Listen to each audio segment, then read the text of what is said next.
I quit my job to pursue music in the countryside.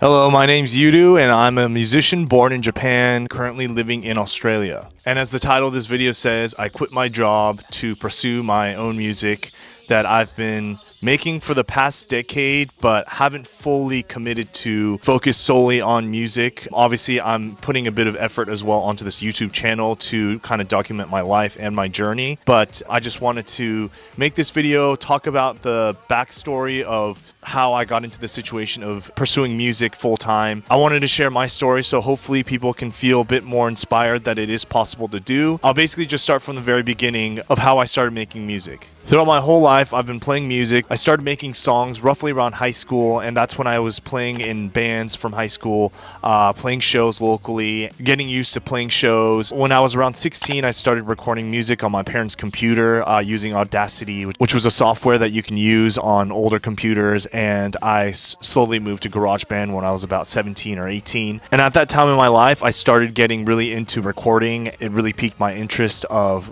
being able to write songs and record just for fun. And over time, as I got better at it, by the time I was in college at 18, I recorded an EP that luckily got a bit of buzz, and then I got signed to a label in New York called Car Park Records. And that's when I started taking music a bit more seriously and saw it as something that I could see as a career. But as everyone knows, music is probably one of the most competitive areas of the entertainment industry, so it's really hard as a musician or artist to live off of your music. But in this video, I want to talk about my personal experience of quitting my job so I can pursue music. So there's a few reasons of why I decided to basically quit my job and pursue music full time, and I was actually still living in Japan at the moment.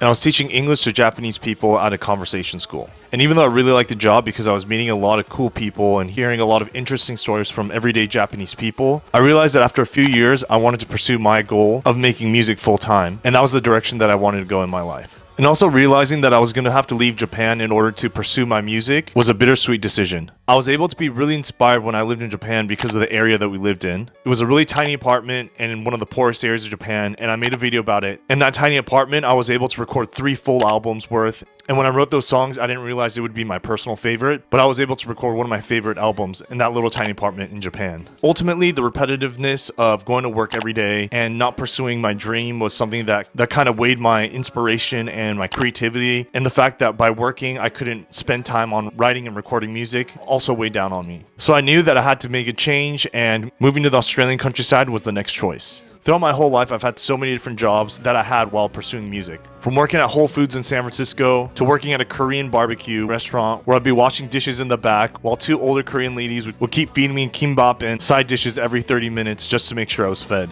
And even when I moved to Australia, I was working at warehouses and picking lychees at farms. While I worked at all these jobs, I still felt like I had to be creative and wanted to record and write music. And even though I picked up a few part-time jobs when I first moved to Australia, I decided to fully quit all my part-time jobs so I can pursue music full-time. I think quitting a job is a huge commitment, and it's a really scary thing, especially when you're pursuing something like music, because nothing's guaranteed. Basically, your livelihood is based off of streams and whether people buy your music or merch or come to the shows. And for me, it was a perfect time to move to the Australian countryside so I can pursue music in the countryside by making as much noise as I want when it comes to recording drums and not feeling as much financial pressure because of the situation that we're in. We're in a really lucky position to be able to afford life in the Australian countryside so I could focus on writing and making music. Even though the isolation of being in the countryside does make the creative process a bit hard sometimes, I still appreciate so much the opportunity that we can get by living in the countryside. I think the big question that a lot of musicians who are in my position who want to make music but can't is the financial aspect. So in my experience and my opinion, I think there's 3 main ways that a musician like myself can make money, and that is through streaming, live shows or merch, and sync licensing. And these are the 3 things I'm going to talk about, basically how I personally am able to make money off my music and how I want to be able to live off these 3 things, because as I said earlier, it's one of the most competitive industries because there's so many artists, there's so many musicians making music every single day, uploading their music onto all platforms, Spotify, Apple Music, and everything. It's an industry where there's unlimited competition, and that's something that I really had to think about before I quit my job. So the very first thing is streaming. Back when I was first making my music in 2010, 2011, having 1 million Spotify streams was a huge deal. I think it was really hard to get 1 million plays on a song, but these days it feels like 1 million streams isn't much, and it's really daunting for independent artists like myself who are trying to make it in the music business and dive into a world where streaming and everything is constantly changing. And that's something that was giving me anxiety as well, of deciding whether to pursue music, because to put your heart and time into a song and have it not be streamed that many times is daunting and really sad. But at the same time, if it's a hobby, it doesn't matter too much, because in the beginning, like I said, I was making music as a hobby, but now it's become this thing that I want to pursue and be very serious about. That's something that was very daunting to me, to realize that by not getting streams, I'm not getting paid and I'm not making money. At the same time, it's something that I want to do anyways, regardless of money. There's a difference in your mentality of wanting to pursue something. I think I'm in a position where I'm able to focus all my time and energy into making songs and this YouTube channel and things like that. That helps me be creative and feel good about myself in that way. Streaming is something that always has its ups and downs when it comes to royalties and payouts, so that's something that a lot of musicians have to think about. The second way that artists can make money is through touring and merch sales, and that's something that I personally don't do anymore. When I was a lot younger, I was touring all the time, supporting bands.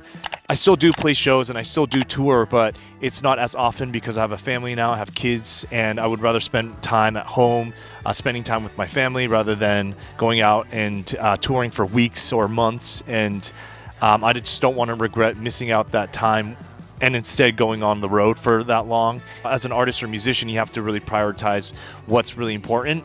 And I think for me, I'm just happy recording at home and releasing music and seeing if people connect with it, and yeah, basically just go from there. And the last thing that I want to talk about is something that helps me as a musician when it comes to financial aspects is sync licensing. That's when a TV show or a company wants to use your music. So for example, if Netflix has a TV show that they're making and my license agent, sync licensing agent, pitches my song and then it gets used on the show, then I get a guaranteed money as well as royalties every time that song gets played on the TV show. That's something that's helped me in the past because I've gotten a few placements in the past. It's helped me in financial ways that I wouldn't have gotten if I didn't have an agent who helps me with that kind of stuff. At the end of the day, I think music is something that I always want to enjoy, and when people think about quitting jobs to pursue music, to me it didn't feel like that much of a big jump, because I was always mentally wanting to pursue music and wanting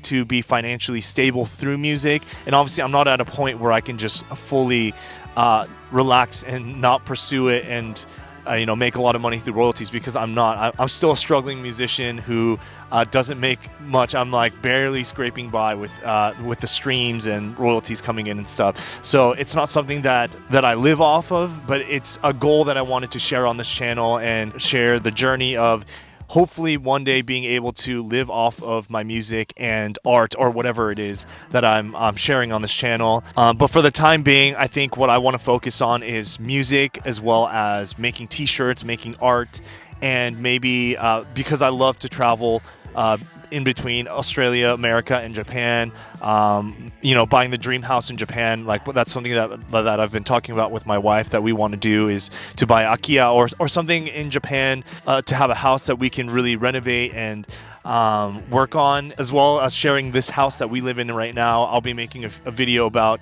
living in the Australian countryside and building a house that we live in currently.